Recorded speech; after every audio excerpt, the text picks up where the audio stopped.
मेरा सर बहुत भारी हो रहा है।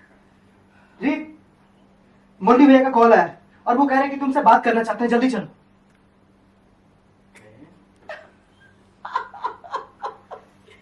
ये मिस मुरैना और उसका वो गुंडा टाइप भाई मोंटी, दोनों एक नंबर के टफर है।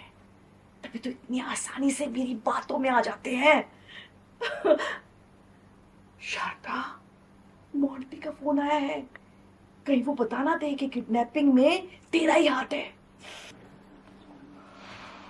अब कौन सा नया खेल खेला है आपने बुआ जी? आपने ही मोंटी से कहा ना राघव को किडनैप करने के लिए। आपके कहने पे मोंटी भैया ने किडनैप किया ना राघव को। क्या? मेरे कहने पर किडनैप किया राघव को? ये तुम क्या नाम शराब बोल रही हो? इस घर में, इस परिवार में, इस शहर में, इस दुनिया में कुछ भी गलत होता है ना तो उसकी अकेली जिम्मेदार मैं नहीं होती हूँ, समझे तुम? शराफत का नाटक मेरे सामने मत कीजिए बुआ जी। मैं अच्छी तरह जानती हूँ। पहले आपने राघव और मुझे देश से बाहर भेजने की कोशिश की और जब आप उसमें नाकामयाब हो गए तो आपने मोंटी भैया को राघव के पीछे लगा दिया। प्रतीक भैया की लाइफ में इतना बड़ा तूफान आया है लेकिन अभी भी आप राघव की जायदाद हासिल करने के मकसद में लगी हुई है।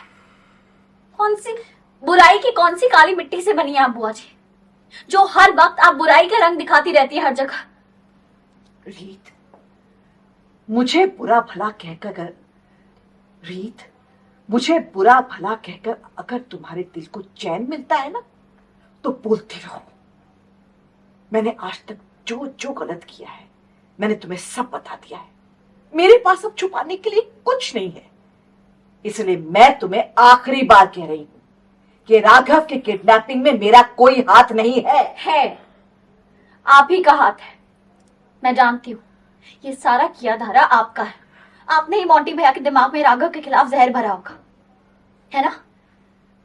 क्योंकि जब तक आप उन्हें समझाने के लिए अंदर नहीं लेके गई थी तब तक वो प्रतीक भैया पे गुस्सा थे और जब वो बाहर आए तो उनकी आंखों में मैंने अपने लिए और राघव के लिए नफरत देखी।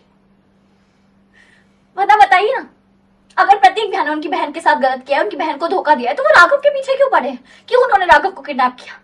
इसलिए किया होगा ना ताकि क्योंकि रेडी तो क्यों उन्होंने राघव को किडनैप किया?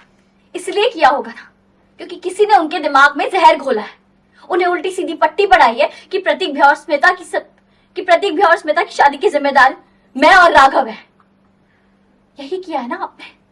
बोलिए। एक बात कहूं रीत, मेरी ना काफी उम्र हो चुकी है और इस धरती पर अब मेरे पास ज्यादा टाइम नहीं है। इसलिए एक बात को बार बार दोहराकर मैं अपना वक्त नहीं बर्बाद करना चाहती। तो ना अब मैं तुम्हें कोई जवाब दूंगी और ना ही कोई सफाई। जाओ यहां से, मेरा सर बहुत भारी हो रहा है।